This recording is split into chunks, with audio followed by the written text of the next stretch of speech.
Welcome to Mediocre Gaming, and today we're playing GTA Online. Well, good morning, good afternoon, and good evening. I'm Zarel. Let's get to it.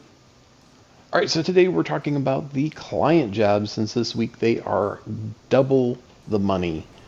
But before we get to that, if you like this video, give it a thumbs up, smash that subscribe button, and ring that bell to be notified of all future episodes as soon as they go live. Alright, so let's get into it. So in order to do client jobs, you'll need a couple of things. First, you'll need a nightclub, so you'll need to go to the Dynasty website and buy one of the nightclubs that are available. Additionally, you will also need one piece of equipment and one vehicle, and another vehicle is not necessary, but it will make it much easier. So you'll need a Terrorbyte, which you can get from Warstock and Carry. And you'll need, on that Terrorbyte, you will need a drone station. Now, in order to make these much easier, I would say to have a Oppressor Mark II. That will make it go much faster.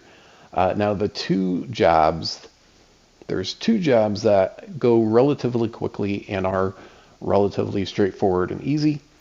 The first one we're going to talk about is diamond shopping. Diamond shopping will have you steal diamonds and then go drop them off.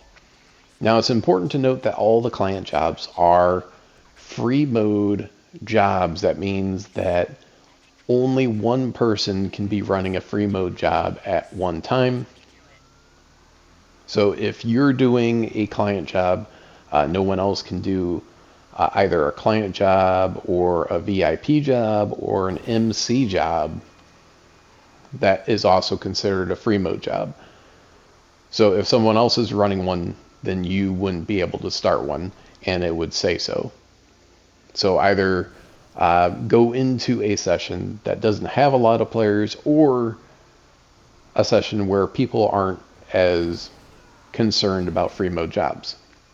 So you're going to go to the diamond store, and then you're going to go over to that drone station and fire it up.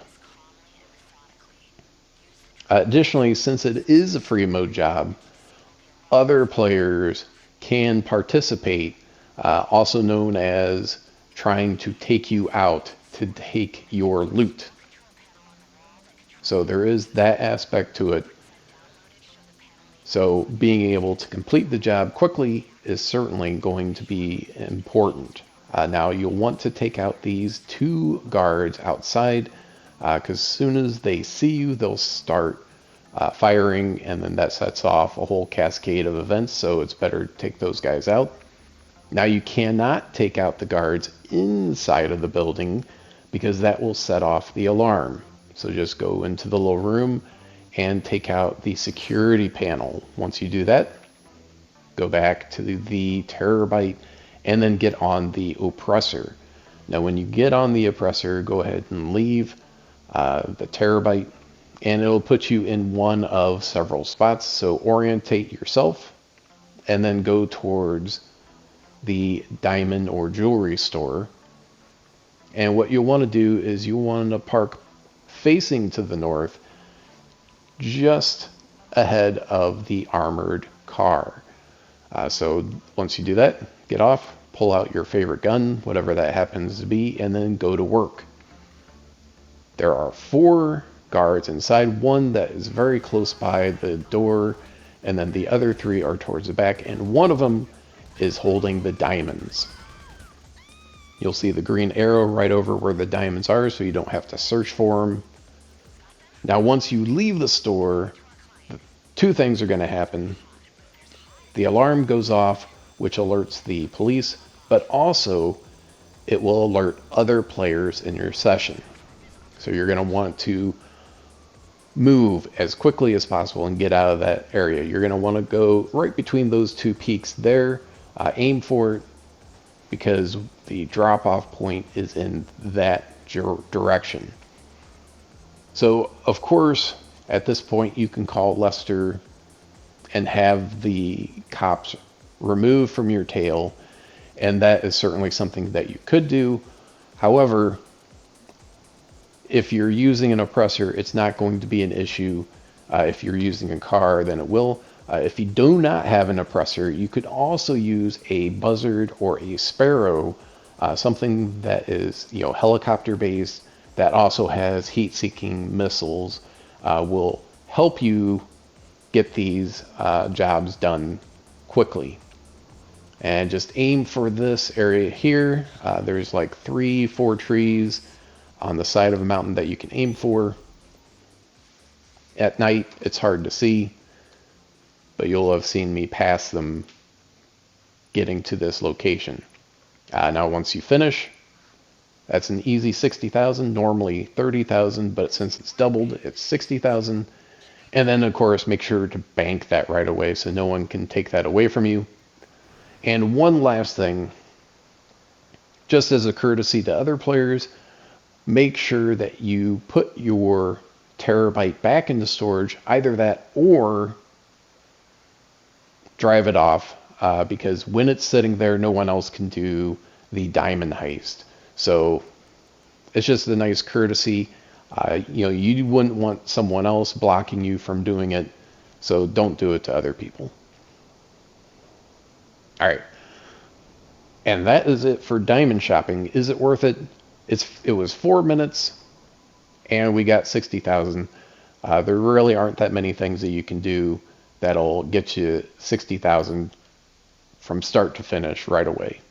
Now, it's important to note that there is a 5-minute cooldown in between client jobs and a 30-minute countdown between when you finish one to when you can do it again.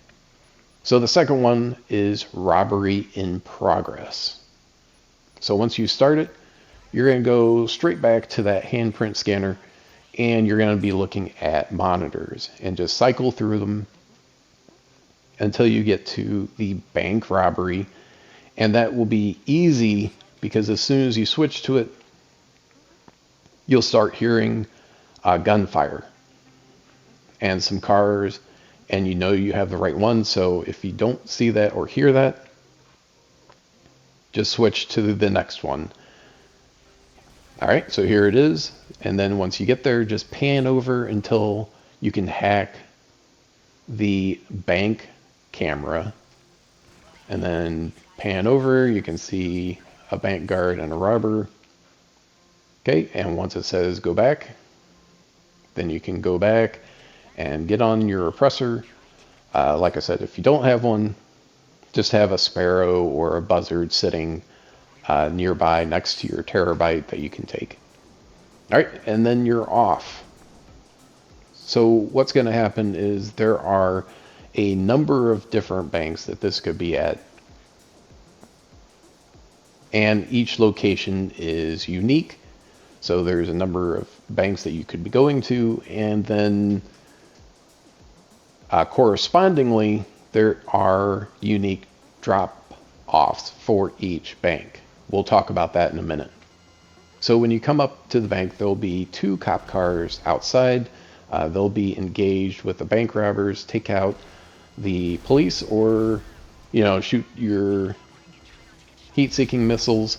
And then also there's going to be a minigun inside. So if the door is closed, it'll be difficult to do.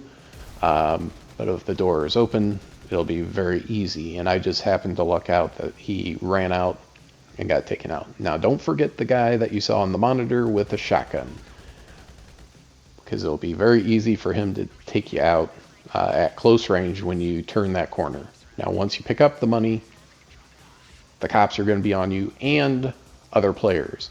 So get back in your air vehicle and take off. Now, at this point, once again, you can call Lester and get the police off of you, and then you can go to the drop.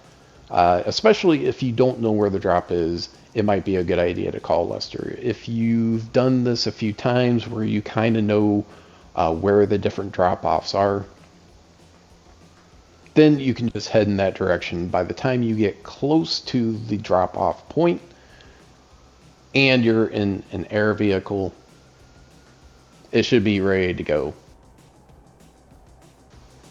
So is it worthwhile to do these?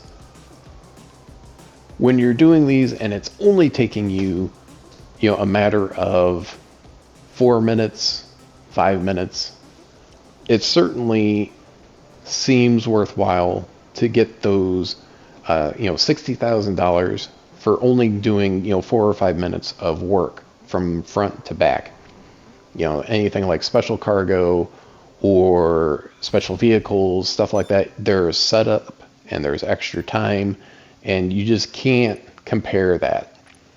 So I would say it's worthwhile, but it's going to depend on the session that you're in. And that's it. I hope you enjoyed this video. Be sure to check us out on social media, and thank you for liking, commenting, and subscribing, and we'll see you next time.